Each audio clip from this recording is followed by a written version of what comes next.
안녕하세요 여러분. 6월 21일 월요일 매일 기도회를 시작하기로 하겠습니다. 우리 다같이 사도신경으로 고백합니다.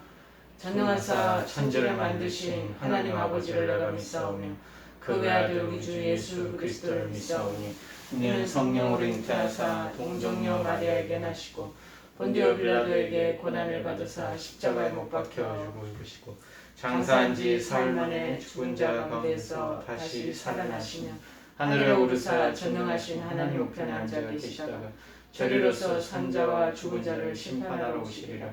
성령을 믿사오며 거룩한 공예와 성도가 서로 교통하는 것과 죄를 사하여 주시는 것과 몸이 다시 사는 것과 영원히 사는 것을 믿사옵나이다. 아멘. 오늘 하나님께서 저희들에게 주시는 말씀 이사야서 49장 14절에서 21절 말씀입니다. 우리 구약성경 49장 14절에서 21절까지 너무 기니까 21절까지 그냥 하겠습니다. 이번에 같은 맥락이니까 공독하는 게 좋을 것 같습니다. 길어도 페이지 수로는 1028쪽입니다. 이사야서 49장 14절에서 21절 길지만 제가 봉독해 드리겠습니다. 오직 시온이 이르기를 여호와께서 나를 버리시며 주께서 나를 잊으셨다 하였거니와 여인이 어찌 그 젖먹는 자식을 잊겠으며 자기 태에서 난 아들을 긍휼히 여기지 않겠느냐. 그들은 혹시 잊을지라도 나는 너를 잊지 아니할 것이라.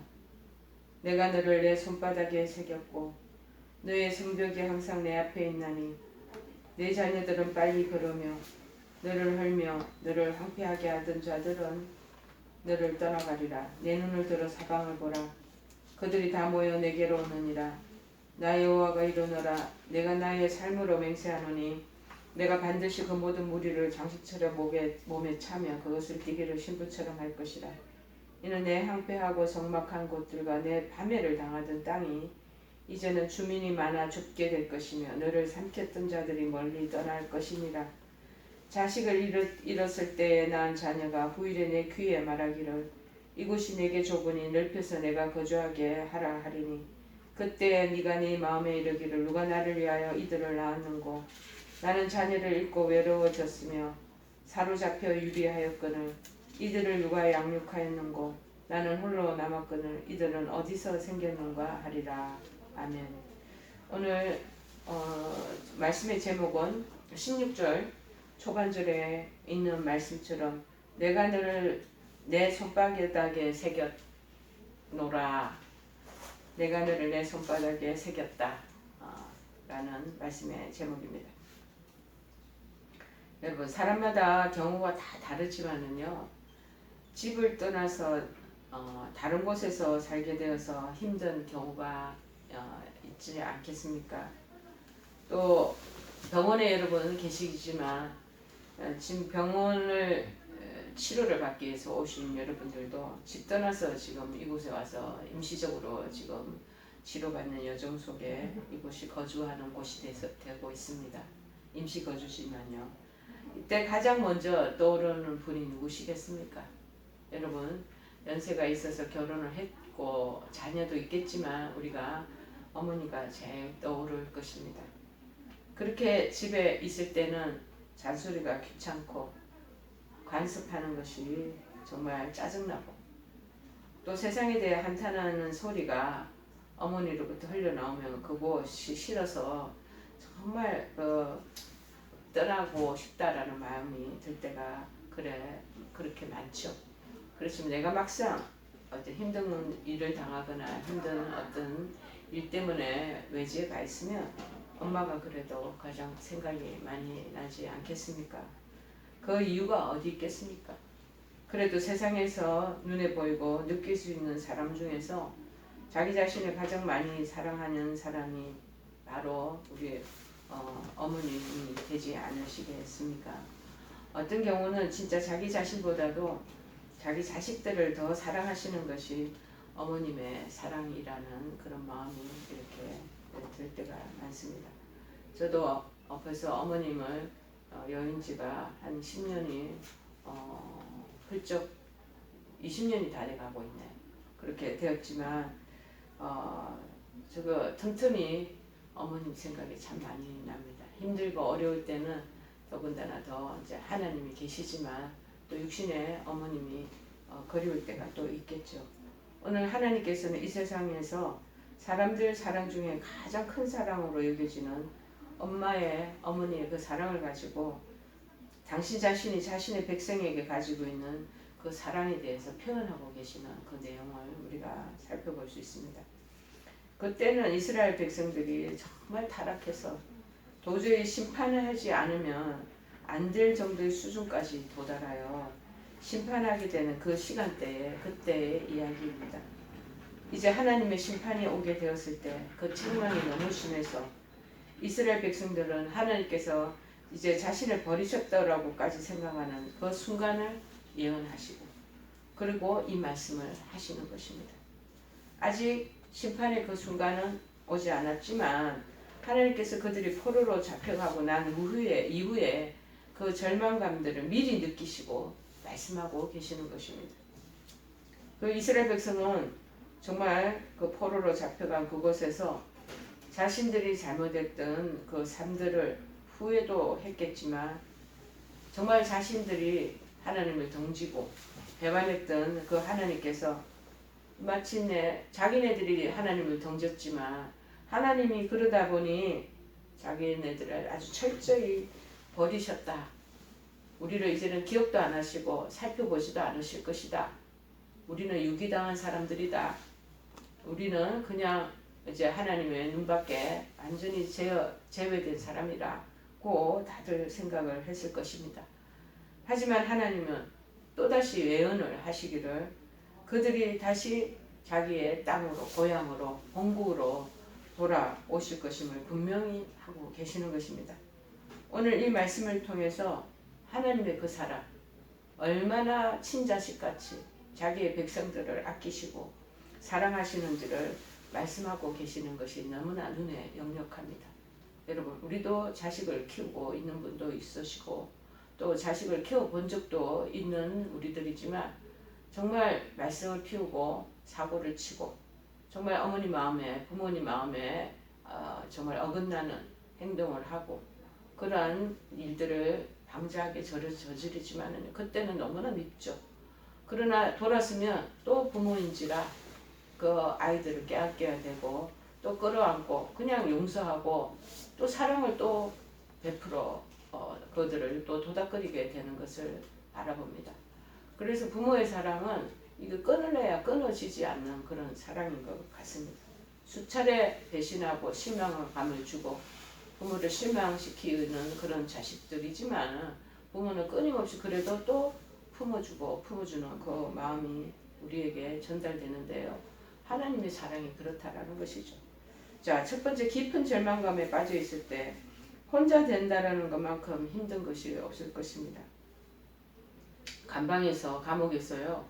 죄수들이 가장 힘들어하는 것 중에 하나가 혼자 독방 생활을 하는 것, 독방에 가두는 것을 그렇게 싫어한다는 것. 그것이 제일 최악의 극형이라고.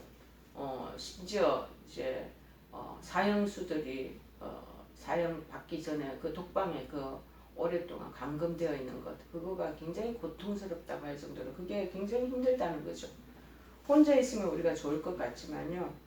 한 두 달, 몇 달 그렇게 몇 년을 혼자 있어 보셔요. 있다 보면은 점차적으로 혼자 할 일들이 점점 없어지고 사람이 그리워지고 결국에는 집밥이 그리워지고 집에서 부모들이 해주시는 그러한 배려와 사랑이 또 그리울 때가 있다는 것이죠. 24시간 창문만 하나 달랑 있는 곳, 그런 감옥살이 같은 곳에서 독방 신세, 대화할 사람의 주변도 없고 홀로 있게 된다면 사람들은 미치려고까지 한다고 합니다. 제가 일전에도 또 아주 이거 실화로 있었던 얘기인데 9.11 미국에 9.11 사태가 일어났을 때 중동 지역에 어떤 사람 한 사람을 혐의자로 잡아가지고 그 사람을 쿠바의 어느 수감소에 넣고 그렇게 독방 생활을 하면서 그렇게 신문을 하고 고문을 하면서 9.11 사건이 네가 주도자지 하면서 그걸 밝혀내려고 하는 그 실제 스토리된 영화들을 봤는데 그 사람이 실제적인 범인도 아니었어요. 그런데 애매한 그 사람을 그렇게 혐의로 궁지에 몰아넣으면서 그렇게 외딴 곳에서 그렇게 혼자서 홀로 그렇게 괴롭히고 그 고백을 받아내려고 하는 그 영화를 보면서 참 저럴 때 정말 사람들이 미칠 수 있는 그런 충분한 여건이 되겠구나라는 것이 느껴졌습니다. 이럴 때 무슨 생각을 굉장히 많이 하겠습니까? 사람들이 그러다 보면은 이제 생각과 사고가 피폐되어 버립니다. 나는 버림받았다 라고 생각되어질 것이고, 그래서 홀로 남겨지고 있다라고 여겨지는 순간, 그래서 아무 희망이 이때는 보이지 않게 되는 것입니다. 그런데 그 독방 수감을 한 7, 8년 했던 그 용의자, 9.11 사건의 그 용의자 중동 사람인데요. 결국 그 사람은 혐의가 풀어지게 되는 그런 일들이 있었습니다. 그런데 그렇게 오랜 동안 고문과 그 독방 생활을 짐승과 같이 그렇게 당하다 보면 나중에 희망이고 소망이고 그런 것이 전혀 없으실 것입니다. 대부분. 인간이 가장 큰 처절한 절망 중 그 상황들을 만나게 되는 것이죠. 이스라엘 백성도 그러한 경험을 하게 될 것이라고 하나님은 예언을 하시는 거예요. 니네들 낯선 이방 땅에 가서 한번 줄기차게 고생하고 정말 버려진 것 같은 유기된 그러한 그 감정을 너희들 느껴봐. 나를 떠나고 싫다고 버렸지. 내가 이렇게 하면 너희들이 복을 받을 수 있다고 라고 얘기를 했지만 니네들 듣지 않고 끊임없이 이방신을 섬기고 우상 숭배하고 하나님을 저버리고 살았던 그 뒤끝이 어떠냐. 달래다 못해서 하나님이 극형적인 그러한 바벨론 포로를 한 70년간 그렇게 하게 만들었죠. 그럼 우리는 끝이라고 생각을 하고 있지 않겠습니까? 하나님 이제는 우리를 건지시지 않아요. 쳐다도 안 보실 거야. 우리가 얼마나 지긋지긋하게 하나님을 욕배이고 하나님 마음을 상하게 했는데 이제 우리를 손 내밀어서 구출도 안 해주실 거야 하고 생각을 다 하게 되는 것입니다.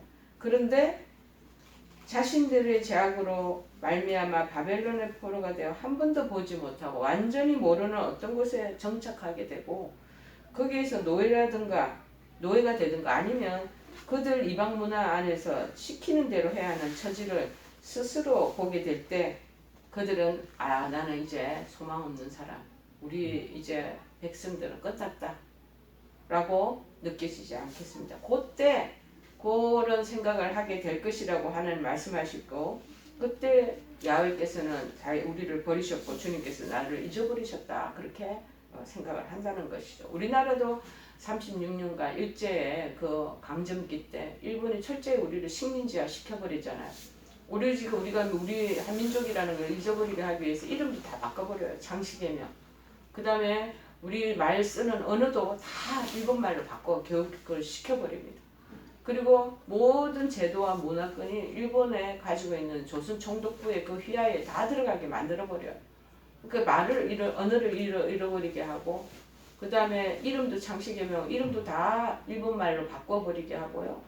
모든 시스템 분석이라든지 문화가 다 일본화 되어버려 보세요. 일본화가 여기까지 되는 거죠. 지금도 일본은 독도를 자기 땅이라고 얘기를 하고 끊임없이 우리 삼국시대 때부터 시작해갖고 외부의 침입이 계속 있었어요. 우리나라가 이렇게 살아남아야 된 것도 참 놀랍기만 합니다. 저 위에서는 중국이 계속 괴롭히죠.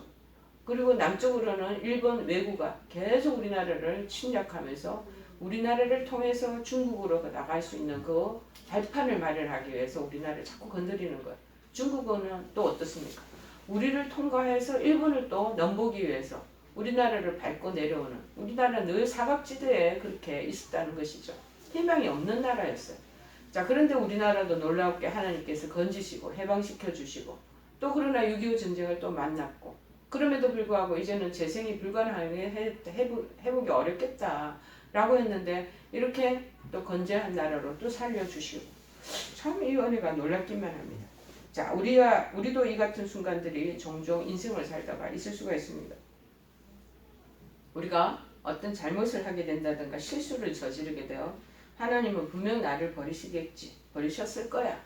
나 같은 사람은 도저히 어떻게 해볼 도리가 없으라고 스스로 자책하는 순간들이 우리 분명히 있을 수 있습니다. 나도 이와 같은 순간들이 많이 있었다는 것을 고백합니다.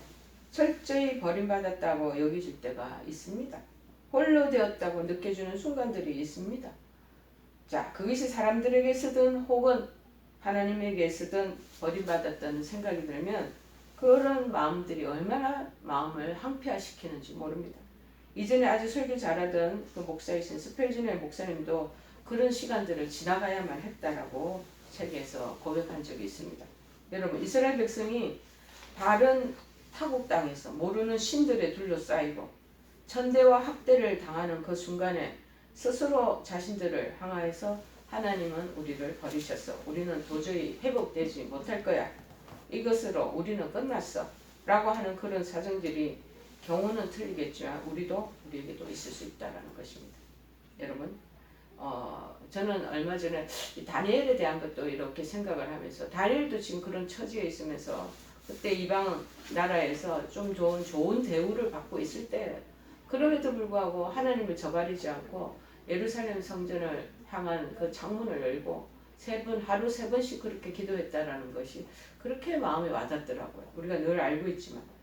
그런데 우리 그런 억울한 그 말도 안 되는 희망의 끝자락이 우리 끝이라고 절망의 그 막바지에 이르는 상황 속에서도 그 자리에 멈춰 있어서는 안 된다는 것.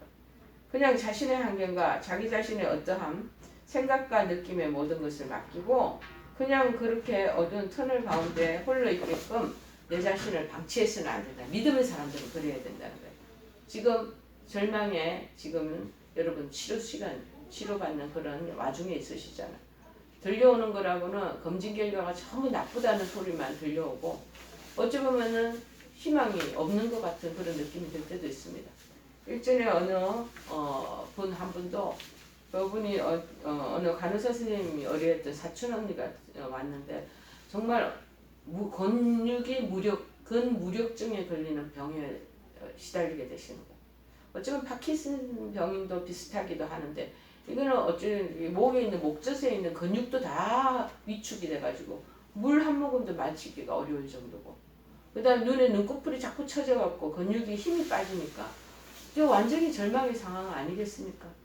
그런데 전부 다 중보기도를 다 요청하고 온 가족들이 힘써 기도하고 저도 그분을 위해서 생각날 때마다 기도하고 찾아서 방문해서 기도로 그렇게 도와드리고 그런데 희한하게도 한 몇 주가 지나니까 정말 눈꺼풀이 올라가고 그 다음에 목에 있던 그 위축됐던 근육 이게 다시 힘이 생기면서 죽을 먹기 시작하시고 그리고 또 필요한 그런 반찬들을 꼭 씹어서 삼키기도 하시고 그런 일들이 있어요. 지금은 주변을 이렇게 산책도 걸어 다니시기도 하고 그런다는 거예요. 여러분 그런 홀로 철저히 있게 되는 그 상황 속에서 우리는 그때 귀를 기울이고 눈을 들어서 그래도 너를 사랑한다라고 하시는 그 하나님의 음성을 듣기 시작해야 한다라는 것입니다. 둘째는 뭐냐? 엄마가 자기 태에서 난 자식을 잊는다 할지라도 부모님보다 먼저 자식이 죽게 되면 그것을 불효 중에 불효라고 한다고 합니다. 왜냐하면 그 부모의 가슴이 갈기갈기 찢어지기 때문이라고 합니다.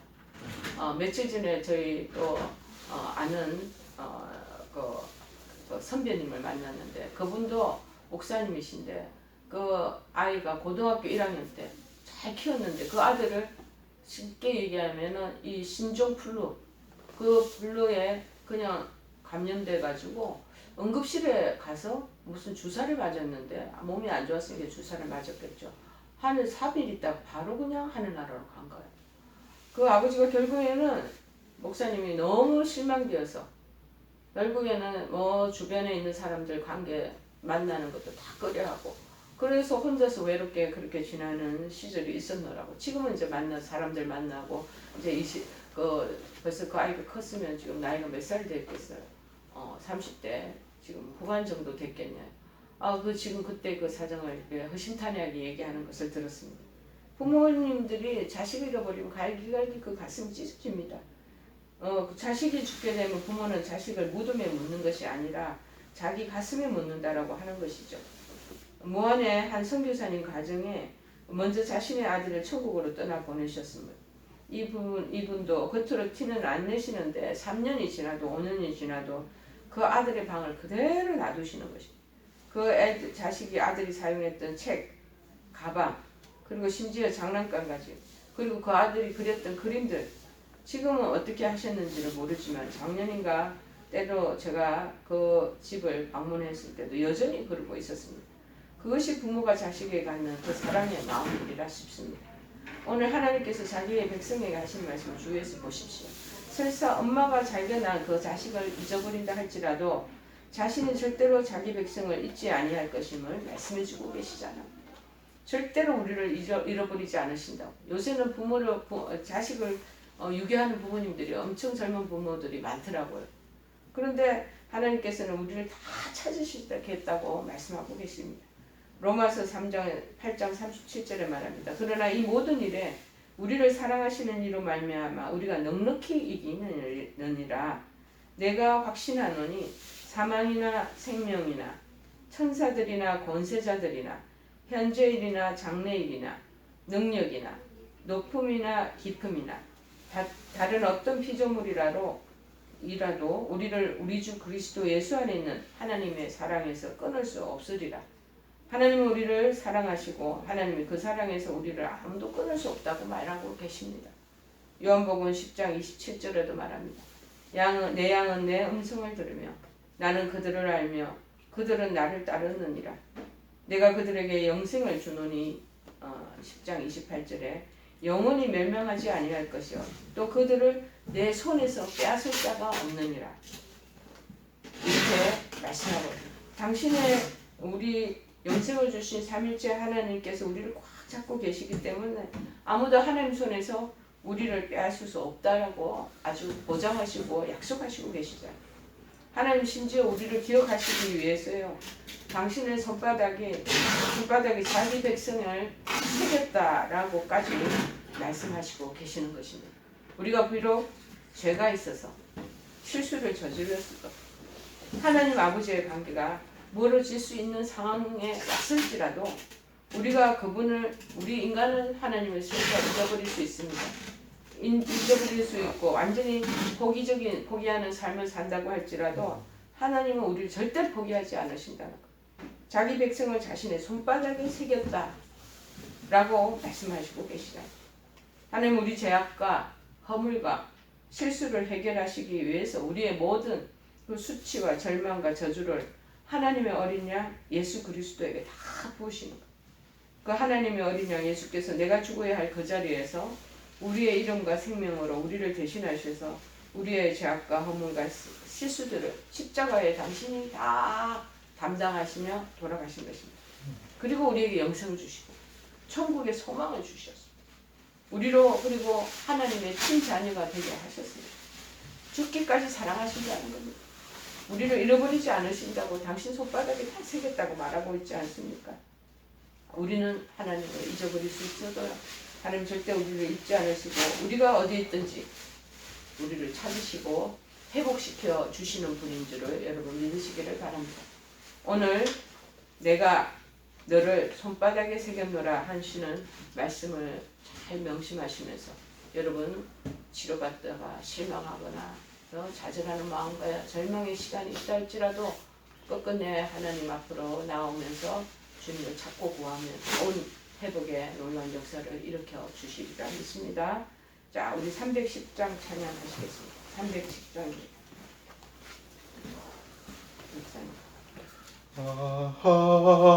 하나님의 은혜로 있을 데 없는 자 왜 구속하여 주는지 난 알 수 없도다. 내가 믿고 또 의지함은 내 모든 형편하시는 주님 늘 보호해 주실 것을 나는 확실히 아네. 왜 내게 굳센 믿음과 또 복음 주셔서 내 맘이 항상 평안히 하는지 난 알 수 없도다.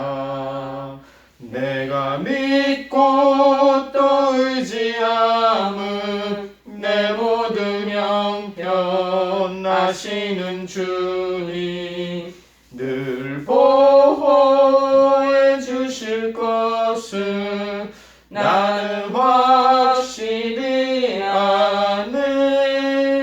우리 다 같이 주기도문으로 기도를 마칩니다. 하늘에 계신 우리 아버지여, 이름이 거룩히 여김을 받으시오며 나라의 마옵시며 뜻이 하늘에서 이룬 것 같이 땅에서도 이루어지이다. 오늘날 우리에게 일용할 양식을 주옵시고 우리가 우리에게 죄 지은 자를 사하여 준 것 같이 우리의 죄를 사하여 주옵시고 우리를 시험에 들게 하지 마옵시고 다만 악에서 구하옵소서. 주의 나라와 권세와 영광이 아버지께 영원히 있사옵나이다. 아멘.